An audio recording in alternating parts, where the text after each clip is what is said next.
তো বরাবরের মতন আমি আজও আপনাদের মাঝে আরেকটি নতুন ভিডিও নিয়ে হাজির হয়েছি।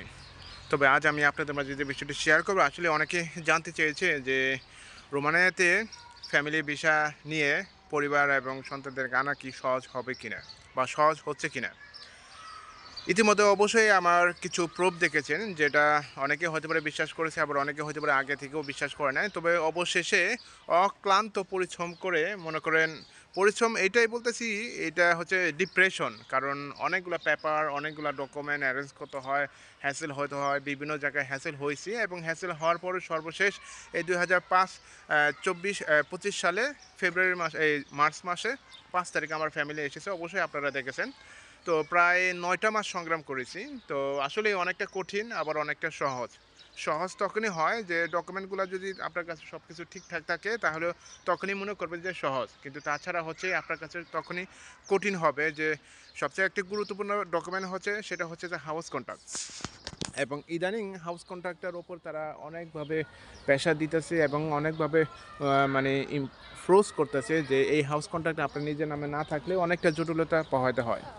যদিও আপনারা জানেন যে আমি যখন বাসার কন্ট্রাক্ট দিয়েছি, তখন হচ্ছে যে কোম্পানি কন্ট্রাক্ট দিয়েছি এবং অবশ্যই আপনারা জানেন, কিন্তু তখনকার পরিস্থিতি এবং বর্তমান পরিস্থিতি হলো অনেকটা পার্থক্য। ইভেন যারা ইউরোপিয়ান ইউনিয়ন কান্ট্রিতে বসবাস করতেছে, তাদের থেকে হলেও খোঁজখবর নিয়ে দেখতে পারেন। যারা বর্তমানে ইটালিতে আছে, পর্তুগাল আছে, ফ্রান্সে আছে, তারা একটা টিআরসি কার্ড থাকার পর হলেও তাদের ফ্যামিলি মেম্বার আনতে পারতেছে না, খুব কঠিন। হ্যাঁ, আনতে পারবে তখনই, সেটা হচ্ছে যে আপনার নিজের নামে যদি বাসা থাকে এবং বাসা কন্ট্যাক্টটা করা হচ্ছে কঠিন। কারণ বাসা কন্ট্যাক্ট করতে পারবেন, কিন্তু হয়তো আপনাকে নির্ভর করতে হবে, আপনাকে পে করতে হবে এবং পে করার পর আপনার নামে কন্ট্যাক্ট করার পর তারপর হচ্ছে যে আপনার সোশ্যাল থেকে যে ডকুমেন্টটা দরকার ওইটা নিয়ে আপনি আবেদন করতে হবে। এবং আবেদনের পরে কতদিন সময় লাগে অবশ্যই আপনারা জানেন। ওদের গেলে 3 মাস, ওদের গেলে 4 মাস, ডিপেন্ড করে। তো এই যে 4-5 মাস বা 6 মাস এগুলিকে আপনাকে পে করতে হবে রেন্টাল হিসাবে।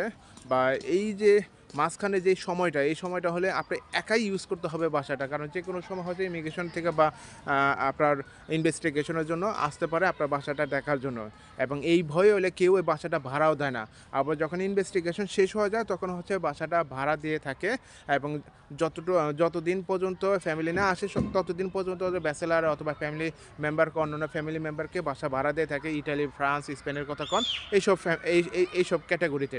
কিন্তু রোমানের পরিস্থিতি যে এখন একটু সহজ, সেটা হচ্ছে যে এখন যেহেতু 25 এবং আগের কথাটা আমি বলতেছি 2023-এর এবং 24-এর কথাটা, সেটা হচ্ছে যে আপনার ফ্যামিলি আনার জন্য হাউস কন্ট্রাক্টে আপনার কোম্পানি থেকে দেখালে হয়ে যেত। যেমন আমাদের এখানে অনেকেই কোম্পানি থেকে দেখাইছে এবং কোম্পানি থেকে দেখানোর পরেও সব কিছু অ্যাপ্রুভ হয়েছে। ইভেন আমারটাও অ্যাপ্রুভ হয়ে গেছে এবং লাস্টেরটাও যেটা কঠিন হয়েছে, যেটার সম্মুখীন পড়েছি মানে জটিলতা, সেটা হচ্ছে যে আমার বাসাটা ছিল একই কোম্পানি এবং অন্য একটা কোম্পানি, কিন্তু এই কোম্পানিতে যখন আবার ইনভেস্টিগেশন করতে এসেছে, তখন এটা আবার অ্যাপ্রুভ দেয় নাকি। এবং অ্যাপ্রুভ না দেওয়ার কারণ হচ্ছে যে এখানে অনেকগুলা ব্যাচেলার লোক, কারণ আমি নিজেও জানি অনেকগুলো ব্যাচেলার লোক, এবং আমাদের সাথে যেটা ডিল ছিল কোম্পানি, সেটা হলো আসার পর আমি অন্য একটা কোম্পানি বা অন্য একটা বাসা ভাড়া করে আমাকে দিবে অথবা আমাকে নিতে হবে, এরকম আমার কথা ছিল কোম্পানির সাথে। কিন্তু জাস্ট আমি শো করার জন্য আমি এটাকে দেখাইছি, কিন্তু তারপরও তারা আমাকে অ্যাপ্রুভ দেয় না। অবশেষে আর একটা বাসা, ছোটো একটা বাসা আমি র্যান হিসাবে, র্যান নেই কিন্তু বসের একটা এক্সট্রা বাসা ছিল, ওই বাসাটাই আমি আবার বাসাটা দেখাইছি এবং তারপরেও আমাকে অ্যাপ্রুভ দিয়েছে। তবে অনেক সংগ্রামের মধ্যে দিয়ে গেছে, কিন্তু অনেকেই ভাবতেছে ভাই আসলে ফ্যামিলি আনাটা অনেকটা সহজ, কিন্তু আসলে ভাই যখন বাস্তবতার মধ্যে আপনি ফেস করবেন, তখনই বুঝবেন যে আসলে কতটা কঠিন।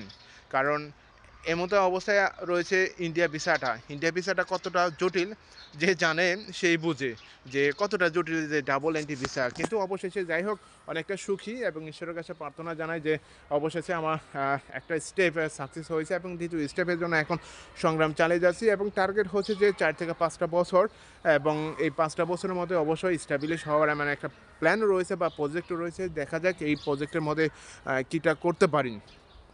যদিও অনেক বড় ইচ্ছা ছিল, কিন্তু সেই বড় ইচ্ছাটা পূরণ করবো না, কিন্তু ছোটোখাটো একটা ইচ্ছা আছে এবং এই ইচ্ছাটাই পূরণ করার জন্য এখন সংগ্রামে নেমে গেছি। হয়তো আগামী সপ্তাহ থেকে অবশ্যই আপনারা স্টেপ বাই স্টেপ দেখতে পাবেন। তো এখনও রোমানিয়াতে রয়েছি এবং বুকারেস্টে এখন বর্তমানে রয়েছি। তো একটু রিল্যাক্স করতেছি এবং রিল্যাক্সের পাশাপাশি বুকারেস্ট আসলে অনেকটা সুন্দর।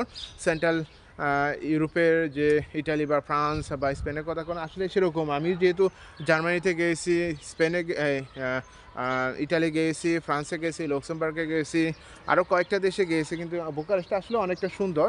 কিন্তু গ্রামের তুলনায় এই যে এত বড়, বড় বিল্ডিং দেখতেছেন এবং স্পেস দেখতেছেন, তারপর হচ্ছে যে আপনার গার্ডেন রয়েছে, বসার জন্য স্পেস রয়েছে। অনেকটা সুন্দর পরিবেশ এখানে যেটা বাস্তবে দেখতেছি।